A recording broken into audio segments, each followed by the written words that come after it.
Hello সবাইকে। আজকে আমি অনার্স থার্ড ইয়ারের লিনিয়ার প্রোগ্রামিং অর্থাৎ এই বইটার তোমাদের হচ্ছে উদাহরণ নাম্বার 24 এইটা নিয়ে আলোচনা করব। সো আশা করি পুরো ক্লাসটা দেখলে তোমরা তোমাদের এই যে 24 নাম্বার যে উদাহরণ নিয়ে যত কনফিউজ আছে এখান থেকে সব সলভ করতে পারবা। সো পুরো ক্লাসটা তোমরা মনোযোগ সহকারে দেখো। আচ্ছা, এখানে কি বলছে যে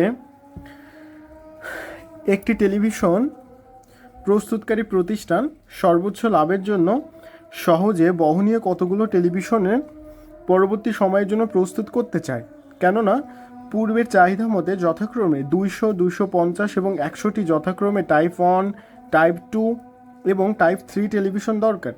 পরবর্তী সময়ের জন্য প্রস্তুতকারী প্রতিষ্ঠানের সর্বোচ্চ 1000 একক সময় এবং 2000 একক কাঁচামাল বরাদ্দ আছে।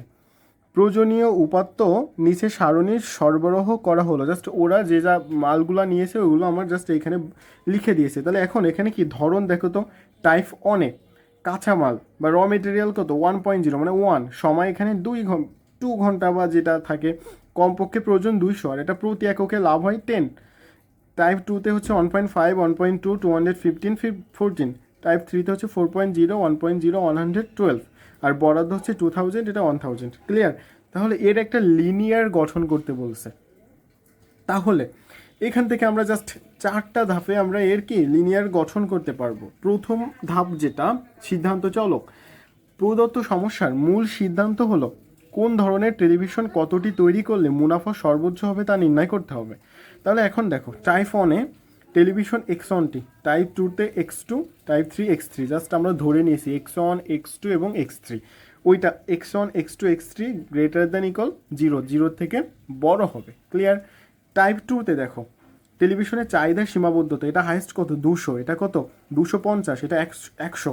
দেখো কমপক্ষে মিনিমাইজ, তাহলে এটা কি 200-র বড় মানে মিনিমাইজ, 250-এর থেকে বড়, 100-র থেকে বড়। ক্লিয়ার? কাঁচামালের সীমাবদ্ধতা দেখো তো, এটা কত হচ্ছে 1.0 X1, 1.5 X2, 4.0 X3, এটা হাইস্ট কত 2000, তাহলে ম্যাক্সিমাইজ অফ বা লেস দ্যান ইকুয়াল 2000। ক্লিয়ার? সময়ের সীমাবদ্ধতা দেখো, সময় কি 2.0 X1, 1.2 X2, 1.0 X3, এটাও কত 1000 মানে 1000 হাইস্ট। ক্লিয়ার এ পর্যন্ত? এখন টাইপ 3 দেখো তো, টাইপ 1-এর মোট লাভ হয়েছিল কত 10x মানে 10x dollar. Clear? X1 dollar. Type 2-তে মোট লাভ হয়েছিল 14x2 dollar, type 3-তে 12x3 dollar. তাহলে মোট লাভ হয়েছিল এগুলোর যোগফল 10x1 plus 14x2 plus 12x3, যা হচ্ছে কি সর্বোচ্চ হয় আর কি। তাহলে এর উদ্দেশ্য ফাংশন, এই যে মানটা পেয়েছি এটাই হবে কি আমার এর উদ্দেশ্য ফাংশন। ক্লিয়ার? এখন দেখো তো এর চূড়ান্ত ধাপ, অর্থাৎ এলপিপি আকারে যখন আমরা লিখব তখন এর উদ্দেশ্য ফাংশন যেটা আছে সেটা লিখতে হবে, সীমাবদ্ধতা সম যেগুলো আছে সেগুলো লিখতে হবে। তাহলে এখানে সীমাবদ্ধতা কয়টা দেখো, একটা দুইটা সীমাবদ্ধতা লিখেছি। লেখার পরে এর আরেকটা শর্ত ছিল না যে X1 হাইস্ট 200 থেকে বড় হবে, X2 250-এর থেকে বড় হবে, X3 100-র থেকে বড় হবে। জাস্ট ওই মানগুলো আমি এখানে লিখছি। X1 200 থেকে বড় হচ্ছে, X2 250-এর থেকে বড় হচ্ছে, X3 100-র থেকে বড় হচ্ছে। জাস্ট এই পর্যন্ত এখানে করেছে। ক্লিয়ার? তোমরা কি বুঝতে পারছো?